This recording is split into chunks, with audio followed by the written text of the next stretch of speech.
you would, we'll just keep going. Social Security and Medicare, I want to talk about that just for a minute because those are huge issues. Social Security used to be, when it first started, there were 16 workers for every recipient of Social Security. They pay your money in, it's then given to a recipient. It used to be 3. I think next year it'll be 2 workers for every senior.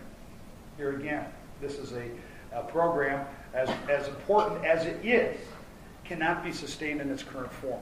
We have to take some very serious steps to do that. One of the things some of us have talked about is to say if you're over the age of 55, we won't change a thing, okay? We won't change a thing.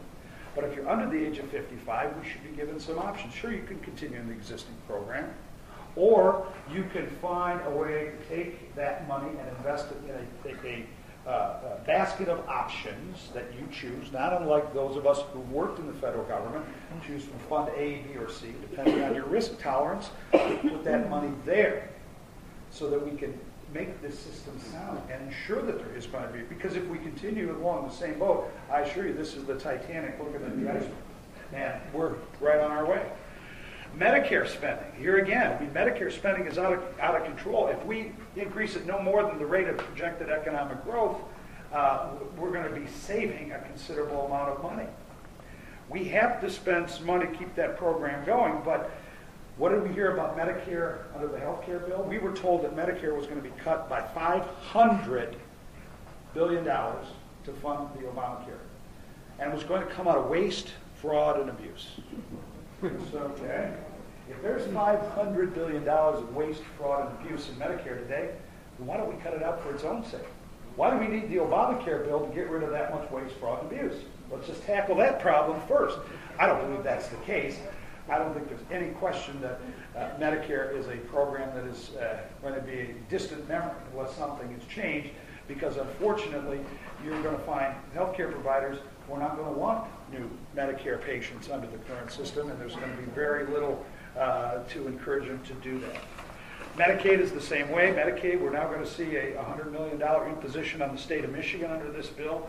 We can cap it at the rate of inflation at 1.1%. It's going to slow down the rate of growth to make it sustainable, but we've got a lot of work to do there. There are other steps in terms of having Congress come to the table, roll up their sleeves, and get the job done. In the 90s, I worked on Capitol Hill.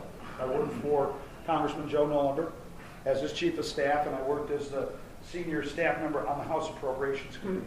And in those years, we actually cut spending. We did something called rescission. Rescission means take away. And, you know, we look back and we cut $50 billion. It seems almost quaint now that we were, you know, $50 billion, isn't that? $50 billion is a drop in the bucket today. It was a major accomplishment, and I'm proud to have been a part of it. Finally, we can talk about defense, but I think we need to, the way I look at it is, you know, we got to support our troops overseas. There's just no two ways about it. But we also have to say that the Defense Department can't go without scrutiny as well.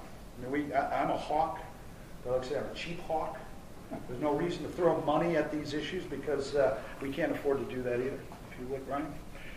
I don't think we should cut anything out of veterans programs, because that's the one area, frankly, folks, and that, you know, we owe these men and women who have served, you know, and I think that we actually we may even need to be looking at ways to improve what we do for our veterans. Some of the things that I've read about are kind of very unfortunate. Zero growth spending, emergency spending, moratorium on congressional earmarks, which I think is also important. Brian, if you would.